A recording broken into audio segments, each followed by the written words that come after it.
Question B. Show that 8x minus 18 over 2 root x minus 3, where x is not equal to 9/4, may be written as 2 times 2 root x add 3. Okay, so it's just the rationalising surd question. You don't need to worry about this bit that's saying where x is not equal to 9/4. It's just avoiding the situation of having a 0 on the bottom of a fraction. So you're not going to do anything with that information. Just ignore it. Okay. We just have to rationalise this surd expression. There's an algebraic term in it, but you don't do anything differently to the normal process. And that normal process is you times top and bottom by the bottom, but with the opposite sign. It doesn't matter which bit of the bottom has the surd on it. There may be more than one surd involved, but basically times top and bottom by the bottom, but with the opposite sign. So now we just have to do a little bit of timesing out. So 8x times 2 root x would give you 16. I'll just write it as x root x for now.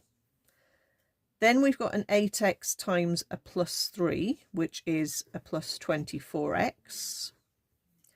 Then we've got an 18 times a 2 root x, which is minus 36 root x. And then we've got a minus 18 times a plus 3. 18 threes are like 9/6, so that's 54. Not really looking like that yet, but something's probably going to work quite neatly in a minute. And to be honest, maybe I didn't even need to multiply this out. We'll come back to that. Let's times the bottom out. So 2 root x times 2 root x is a 4 whole x. Okay. A 2 root x times a plus 3 is a 6 root x. Then the middle term, the inside ones, would give you a negative 6 root x. And then finally, the last terms will give you a takeaway 9. And we can cancel those terms out at that point. Okay, I think I probably didn't need to times those two brackets out because it's not looking particularly nice. Okay, I'll just copy it out for now. And I'll show you what I've spotted. But realistically, we would assume that we were supposed to be timesing out the top and timesing out the bottom. So I guess a lot of people would have done this and got to that line and then thought, well, now what? Okay, because that doesn't look anything like this.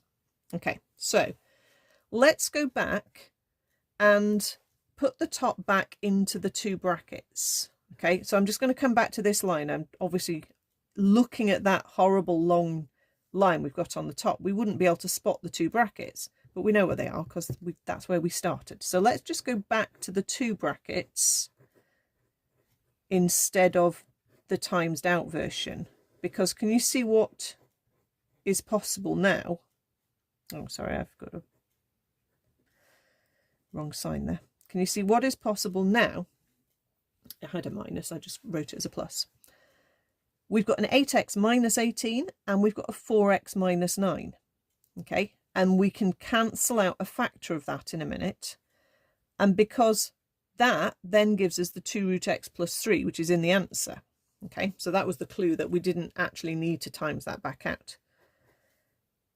So to show you how the cancelling at the last step works, let's take a factor out of this 8x take away 18. Let's factorise a 2 as a common factor out of there.